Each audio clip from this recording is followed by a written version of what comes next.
সাগরের 13 নদীর পারে ময়ূর পঙ্খী দেখে গেলেম তারে স্বপ্নে দেখা রাজত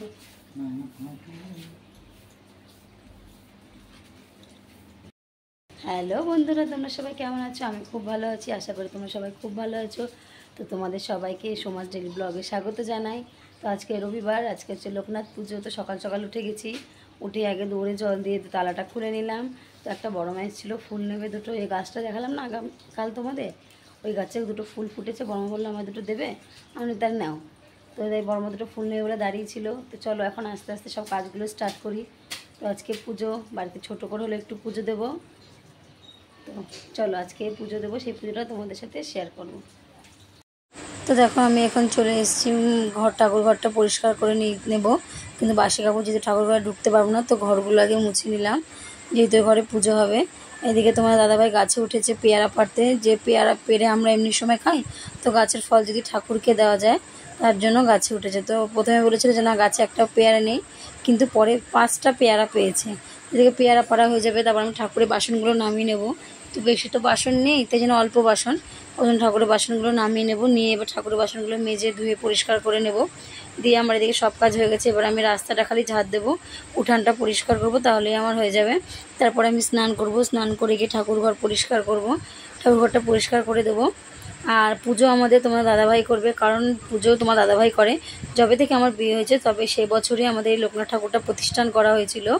তবে যে তোমাদের দাদাভাই পুজো করে, মানে আমরা কেউ করি না, আমরা সব গুছিয়ে দিই, মা আমি। পুজো তোমাদের দাদাভাই করে, ওর জন্য আমার কোনো অসুবিধা হয় না। তো তোমাদের দাদাভাইকে আমি সব হাতে হাতে গুছিয়ে দেবো। ওই দিকে ঠাকুর ঘরটা রেডি করে নেবে। তো আমি স্নান করে আসলাম পরে, ও স্নানে গেছে। তো স্নান দিয়ে আসবে, তারপর ও পুজোটা সব রেডি করবে। তো আগের দিন তোমাদের বলছিলাম না যে আমার ঘরেও ঠাকুর পাতা, তোমাদের মনে হবে যে হ্যাঁ একই বাড়িতে দুটো ঠাকুর পাতা, তাই না? হ্যাঁ, এরও কারণ আছে। কারণ আমার ঘরে যে শিব ঠাকুরটা আছে না, এই শিব ঠাকুরটা ধরো আমার যখন লকডাউন ছিল তখন খুব শরীর খারাপ হয়েছিল। 17 থেকে 18 দিন আমি শরীর খারাপে পড়েছিলাম। তো দেখো এদিকে তোমার দাদাভাইকে আমি বাজারে কী কী আনতে হবে সেগুলো সব লিস্ট করে দিতে হচ্ছে। মনে রাখতে পারে না বলে আমি ভুলে যাবো, তুমি আমার খাতায় লিখে দাও। তো আমি আবার সব কিছু খাতার মধ্যে লিখে দিলাম, সেটা নিয়েও দোকানে বাজারে গেল। আগের দিন রাতে বাজারে যাওয়ার কথা ছিল, কিন্তু যেতে পারিনি। বললো সকালবেলায় নিয়ে আসবো, বললো 12টার মধ্যে তো পুজো কমপ্লিট করতে হয়। ও উঠে সকালবেলা 8টার মধ্যে চলে গেছে বাজারে ঠাকুরের সব নিয়ে এসছে। তো একবারে হয়নি, বাজারে আবার যেতে হয়েছে, আর একবার তালের শ্বাস পাইনি, অন্য জায়গা থেকে আবার তালের শ্বাস আনতে গেছে। তো প্রথম ফল, বছরে নতুন ফল ঠাকুরকে না দিয়ে খাই না, ওই জন্য ঠাকুরকে দিয়ে। তারপর যেমন লিচু, আগের দিন লিচু আনা হয়েছিল, তো সেই লিচুটা মাছের ছোঁয়া পড়ে গেছিলো, ঠাকুরকে দেওয়া হয়নি। তো আজকে লিচু, তালের শ্বাস এগুলো সব আনানো হয়েছে, আম। তারপরে সে যেটা বলছিলাম যে ওই ঠাকুরটা আমাদের শিব ঠাকুরটা আমার শাশুড়ি হাত দিয়ে বা কারো হাত দিয়ে পড়ে ভেঙে গেছিলো। দিয়ে সেই ঠাকুরটা আমাদের বাইরে রাখা ছিল, একটা বালতি ছিল, আমরা ফুল গাছ টাছ লাগাই, বালতির মধ্যে রাখা ছিল। তখন তোমার দাদাভাইকে স্বপ্ন দেখিয়েছিল যে আমাকে তোরা বাইরে ফেলে রেখেছিস কেন, এটা ঘরে নিয়ে আসতে পারিস না? আমি এরকম রোদ ঝড় জল বৃষ্টি সব আমি সহ্য করি। তখন তোমার দাদাভাই উঠে না চমকে লাফ দিয়ে বসেছে, বলছে আমি কি স্বপ্ন দেখছি না সত্যি? দেখছি না স্বপ্ন দেখছে। তো ও আবার আমাকে ফোন করে জিজ্ঞাসা করলো যে জানো তো এরকম এরকম হলো, তো কোথায়? বাইরে তো আমি খুঁজলাম, কোথাও তো শিব ঠাকুরটা নেই। আমি বললাম না না, ঠাকুরটা তো ওই বালতিগুলো তো সব কাকিমাদের ছাদে নিয়ে গেছে কাকিমা। তো গিয়ে দেখো, হ্যাঁ কাকিমাদের ছাদে গিয়ে দেখে ওই ঠাকুরটা কাকিমাদের ছাদে বালতির মধ্যেই বসানো রয়েছে। তো সেই দিনই নিয়ে এসেছিলো বাড়িতে। এবার নিয়ে এসে কী করবে, পাততে তো পারিনি, আমি তো ছিলাম মায়ের কাছে। তো আমি আসলাম পরে, আমি একজনকে জিজ্ঞাসা করলাম, বললো যে না এক আসনে তো দুটো শিব পাতা যায় না, তো ওটা তুমি যখন স্বপ্ন তুমি দেখেছে তখন তুমি ওটা তোমার ঘরে একটা কোণে পাতো। তখন ওই ঠাকুরটা আমি ঘরে পেতেছিলাম। এবার অত বড় তাকের মধ্যে শুধু শিব ঠাকুর, তাই না কেমন লাগে? ওর জন্য শিব ঠাকুরের সঙ্গে আমি আর দুটো ঠাকুর রেখে পুজো করি, পুজো 2 ঘরেই হয় আমাদের। তো চলো এখন পুজোটা আমি স্টার্ট করে দিচ্ছি, তোমরা দেখতে থাকো আস্তে আস্তে কেমন করে তোমার দাদাভাই পুজো দেয়। কিন্তু খুব সুন্দর পুজো করে, ব্রাহ্মণের মতনই খুব সুন্দর পাঁচালি পরে আরতি করে। তো চলো আজকে আমার ছেলে আর বাবা দুজনে মিলে ঠাকুর ঘরে ঠাকুরপুর স্নান করিয়েছে, জামা প্যান্ট পরিয়েছে। ও উপোস ছিল, তারপরে বলছে আমি আর উপোস থাকবো না। না না তোমাকে থাকতে হবে না বাবা, বলছে ঠিক আছে। তো চলো আমি এখান থেকে স্টার্ট করে দিচ্ছি পুজোটা।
আমি ওখানে ফল কাটছিলাম, তখন পাশে আমার কাছে পাশে একটা বউ বলছিল, ওটা হচ্ছে আমার যা, মানে আমার দুই যা, বড় যা ছোটো যা, আমার কাকা শ্বশুরের দুই ছেলে। তো বড় যা এসছে, ছোটো যা এসেছিলো, ও আবার বাড়িতে গেল, ছোটো যা খেতে এসছে, বলে দিদি আমি আসছি।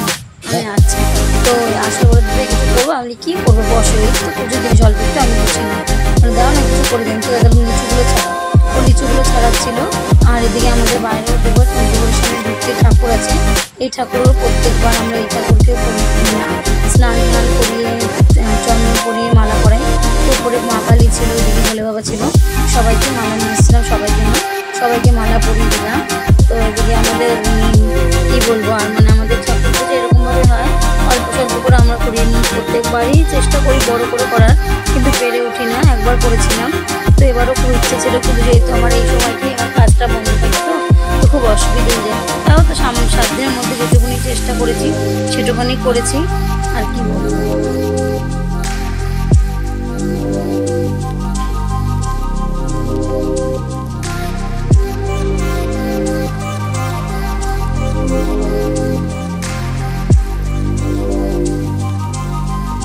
তো তোমার দাদাভাই পাঁচালি পড়ছিল, ওখানে পাঁচালি পড়তে পড়তে ওখানে তো আমার বসে কোনো কাজ নেই, তাই আমি বললাম ঠিক আছে তুমি পাঁচালিটা পড়ো, আমি ঘরে পুজোটা দিয়ে আসি, কারণ আমি পুজো দিয়ে আবার রান্না করতে হবে, তো আমাদের 12টার মধ্যে পুজো কমপ্লিট করতে হয়। এদিকে আমি এসে ঘরের ঠাকুরগুলোকে পুজো দিয়ে দিলাম, দিয়ে আমি এই ঠাকুরকেও খেতে দিয়ে দেবো, খেতে দিয়ে আবার ওই ঘরে যাবো, যেহেতু জোগাড় দিতে হবে, শাক বাজাতে হবে, তার জন্য আবার ডাক দিয়েছে। আমি তাড়াতাড়ি করে আবার এখানে পুজোটা দিয়ে নিয়ে আবার ওই ঘরে চলে গেলাম।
হ্যাঁ একটুখানি নিতে বলো।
ওখানে পুজো কমপ্লিট হয়ে গেছে, আমি চলে এসেছি এখানে তুলসী ঠাকুর তলায় জল দিতে। তুলসী তলায় জল দিতে গিয়ে আমি এবার ফল প্রসাদ সব নামিয়ে নিয়েছি। প্রসাদগুলো নামিয়ে নিয়ে মেখে এবার যে যার মতো প্রসাদগুলো দিয়ে দেবো, কেন কাটা ফল তো যেহেতু তোমার দাদাভাই রাখতে দেবে না। আর এখানে দেখো শরবত বানিয়েছে, মানে পুজো দেয় আমাদের যে গ্লাসে শরবতটা দিয়ে মিষ্টি জল দিয়ে সবাই আগে শরবতটা খাই, তারপর আমরা প্রসাদ খাই, মানে শরবতটাকে আমরা উপোস ভাঙি। তো এদিকে আমি সবাইকে প্রসাদ বাইরে দিচ্ছি, দিয়ে সবাই যে যার মতো প্রসাদ নিয়ে খেয়ে নেবে। প্রসাদ খাওয়ার পরে আমি যাব রান্নার দিকে। তো সবাইকে দেখো মোটামুটি প্রসাদ দেওয়া হয়ে গেছে। তো বন্ধুরা দেখো পুজোর কাজ সেরে চলে এসেছি এখন রান্নাঘরে রান্না করতে। তখন দেখো গ্যাস জ্বালাবো, এখন এদিকে গরম জল বসিয়ে দিয়েছি। তো আজকে রান্না হবে খিচুড়ি, পটল ভাজা, পাঁপড় ভাজা, আর কিছু করবো না। কাকিমা এসেছিলো, বললো ঘ্যাট দেবো, আমি পুঁই শাকের ঘ্যাট করেছি, ব্যাস। তো চলো দেখি আজকে রান্নার জন্য কী কী জোগাড় করেছি আর কী কী রান্না হচ্ছে। আলু কেটে নিয়েছি ডুমো ডুমো করে, এখানে আতপ চাল ধুয়ে নিয়েছি, এখানে মুগ ডালটা ভেজে তারপরে ধোবো। আর এখানে আদা, জিরে, লঙ্কা, নুন, হলুদ সব মশলা পেস্ট করে নিয়েছি। আর এখানে কাঁচা লঙ্কা চিড়ে নিয়েছি, শুকনো লঙ্কা, তেজপাতা, জিরে সোমবারে দেবো। আর এই দেখো পটল ভাজবো, কেটে নুন হলুদ রেখেছি, এবার মাখবো। আর এখানে দেখো জল গরম বসিয়ে দিয়েছি, আর এই কড়াই চাপিয়েছি। এবার চলো ডালটা ভাজবো, আগে ভেজে নেবো তারপরে ধোবো, কেন ধুয়ে তো ভাজা যায় না, যেন আগে ভেজে নিই তারপর ধোবো।